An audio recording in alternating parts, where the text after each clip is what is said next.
Final Fantasy VII was a pioneering game. It helped to revolutionize the gaming industry by introducing a plethora of unforgettable features relating to its gameplay, visuals, and storyline. But amongst the myriad of innovative mechanics and memorable moments, one of the most captivating aspects of Final Fantasy VII was its eclectic cast of characters and the intriguing and emotional elements that connected them to one another. Much of the cast came together as a result of the oppression they suffered at the hands of the Shinra Electric Power Company.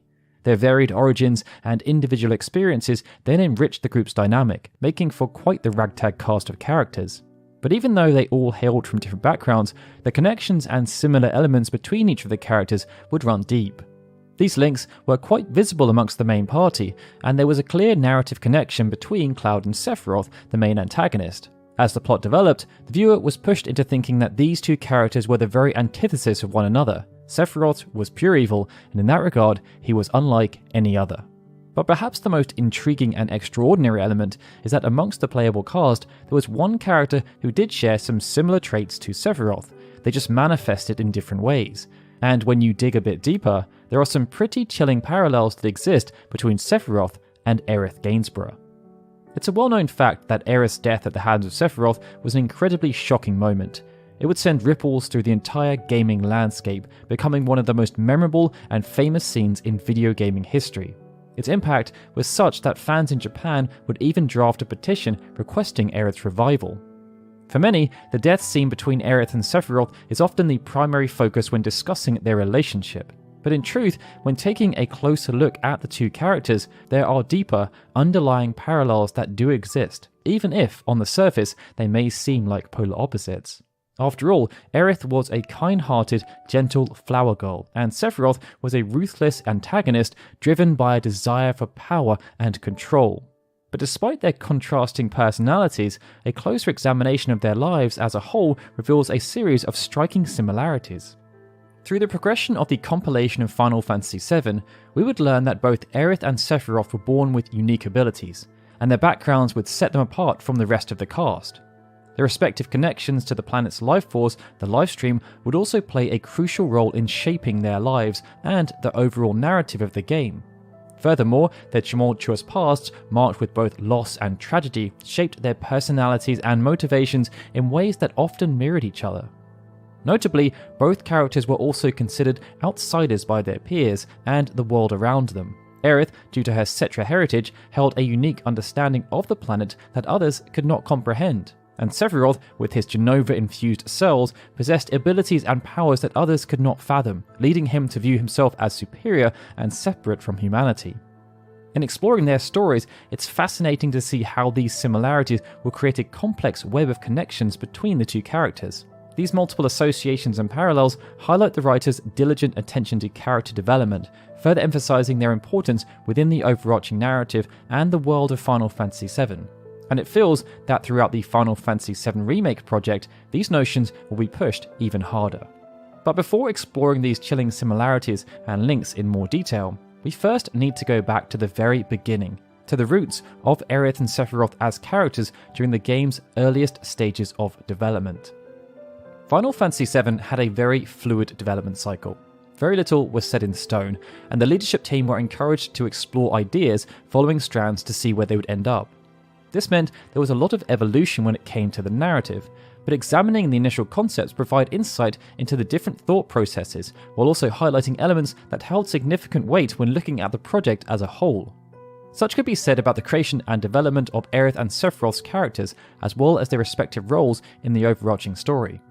From the beginning, Aerith and Sephiroth were envisioned as pivotal characters. The first concept revolved around Aerith and Sephiroth being siblings. This could be seen in their character designs, with Tetsuya Nomura giving them the same heavily segmented bangs. At some point, this was not deemed viable for the story they wanted to tell, so the narrative concept would undergo a transformation.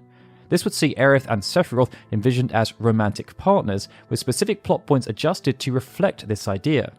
However, it wasn't until later in the development process that the team decided to revise this concept once more, introducing a new character, Zack Fair, as Aerith's previous love interest and Cloud's close companion. As such, this connection with Sephiroth would be discarded, never making it into the game. Despite the abandonment of a more concrete relationship between Aerith and Sephiroth, it was evident from the initial concept that the developers aimed to establish a significant and meaningful connection between the two characters, underscoring the importance of their parallels in Final Fantasy VII. Therefore, from the foundational stages of the game's development, the ties between these two characters have been a critical aspect and focal point. And while they were not siblings or lovers in the final product, Aerith and Sephiroth shared remarkably similar backgrounds and situations.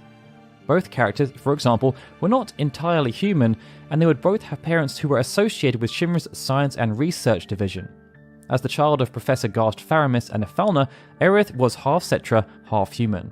In contrast, Sephiroth had two human parents, Professor Hojo and Lucrezia Crescent, but in the name of science, they decided to inject Sephiroth with Genova cells while he was still inside Lucrezia's womb. Due to a combination of who their parents were and the DNA they inherited, both Aerith and Sephiroth would have unique genetic makeups. This would make them scientific marvels, as there were no other beings on the planet who could claim the same heritage. As a consequence, each would possess incredible powers that could not be replicated elsewhere. In the case of Aerith, Ephalna was the only other known Cetra, but she was pure-blooded. And although Aerith would inherit the intimate link to the planet, allowing her to effectively communicate with it, it's unclear whether her humanity would have enhanced or inhibited these powers. Sephiroth would also gain an intimate connection with something much greater, Genova, but in addition, he would gain abnormal strength and durability. There were those who possessed similar powers in the form of Angeal Huli and Genesis Rhapsodus, but due to how they acquired Genova's DNA, they did not possess the same powers. As a result of who they were, both Aerith and Sephiroth would grow up as active science experiments, and they would do so in parallel inside the Shinra headquarters. The only difference was that while Aerith became aware of her imprisonment, Sephiroth did not. After leaving Shinra and learning the true nature of Genova, Gast did everything he could to live off the grid. These feelings were heightened following the birth of Aerith. Deep down, he would have known that Shinra would one day come, and that when they did, he would be powerless to stop them. When that day came, Ephalna and Aerith were ripped from his dying arms and taken back to Shinra as lab specimens. Hojo would be the overseeing scientist, and although he left Aerith alone, as she was deemed an inferior half-breed, Ephalna was forced to undergo painful and inhumane experiments that drained her spirit and took a noticeable toll on her physical well-being. As Aerith grew and became more aware of what was happening, this placed her under a lot of stress. It would see her become plagued by mental health issues, and once Aerith herself began to manifest powers as a Cetra, these issues only exacerbated. After escaping from the Shinra headquarters, Aerith would be given the illusion of freedom. There was a belief that due to how much suffering Aerith had endured, using a heavy hand would not be conducive to positive results. Instead, the Turks were given the green light to take a softer approach. This would see Aerith placed under constant observation, but instead of acting as oppressors, they would act more as friends. The hope was that Aerith may come to trust them, and if that were the case, then she may end up wanting to assist Shinra with their research as opposed to being forced. This scenario would parallel the situation Shinra had manufactured for Sephiroth. As the child of Hojo and Lucrezia, Sephiroth was always going to be subjected to a life of experimentation. He was taken away from his mother immediately after birth and was never given the opportunity to even know who his parents were. From day one, Sephiroth was studied, and after quickly recognizing his exceptional physical abilities, this only became more heightened. It would see Sephiroth raised to become a superhuman weapon or soldier, and although specific details about his childhood have yet to be disclosed, it can be inferred that his upbringing lacked any solid nurturing. Instead, there was a primary focus on rigorous combat training and testing limits. We're led to believe that Sephiroth thrived in this environment as he wanted to pass any tests that were placed in front of him. As such, he was a willing participant, but he was likely unaware of the extent of what was going on, and this charade would have only been assisted by the presence of Angeal and Genesis as it created healthy competition.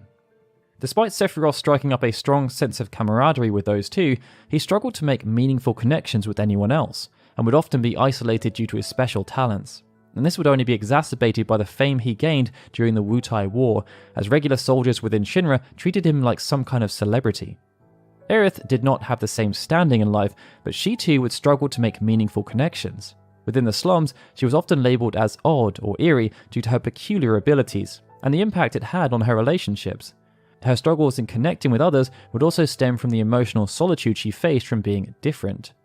During this time, Aerith was raised by Elmyra. Another odd parallel, because it would mean that both Aerith and Sephiroth would be raised for large portions of their life by people who were not their real parents. The main difference was that Elmira was a kind and caring lady, whereas Sephiroth grew up surrounded by vultures like President Shinra. As the pair grew, they would become more attuned to their powers, and this would lead to uncomfortable scenarios. Aerith, for example, would be able to sense the death of Elmira's husband before official confirmation was received, and it's implied that she knew of Zack's death. These occurrences helped to emphasize that she was different. Sephiroth would have similar experiences. For some time, he had felt superior to his colleagues, with Angeal and Genesis the only ones able to keep up. But when fighting within the Shinra Combat Simulator, he injured Genesis by accident. When Sephiroth offered his aid, it was rejected, and this began to sow seeds that there was something inherently different about him. The other intriguing parallels relate to the lifestream, as they would both have a deep connection with the lifeblood of the planet. But due to everything that happened in their lives up until the point that they interacted with the substance, they would end up diverging and taking very different paths. At varying points in the story, both Aerith and Sephiroth would end up receiving mortal blows. These would, in perhaps an odd twist of fate, both be dealt by swords, and the maneuver would be eerily similar, a thrust from the back that would pierce through their chests. After falling into the livestream shortly after these two attacks, their physical forms would be destroyed, but both Aerith and Sephiroth would use their force of will to prevent their spirits from being absorbed. And this was where the seemingly eternal battle between Aerith and Sephiroth would begin, with each one trying to outfox the other. It would see Aerith seek to use the livestream to protect and preserve the planet, with Sephiroth seeking to find ways to exploit its power and bring about destruction. Perhaps the most noticeable instance of this came when Meteor was summoned. Aerith used the livestream to bolster the power of Holy and succeeded after Sephiroth's will was weakened in the North Crater. But as a backup plan, Sephiroth used the livestream to spread Genova's remnants across the planet, creating Geostigma. This conflict would be partially resolved with the Namphant children and then Dirge of Cerberus.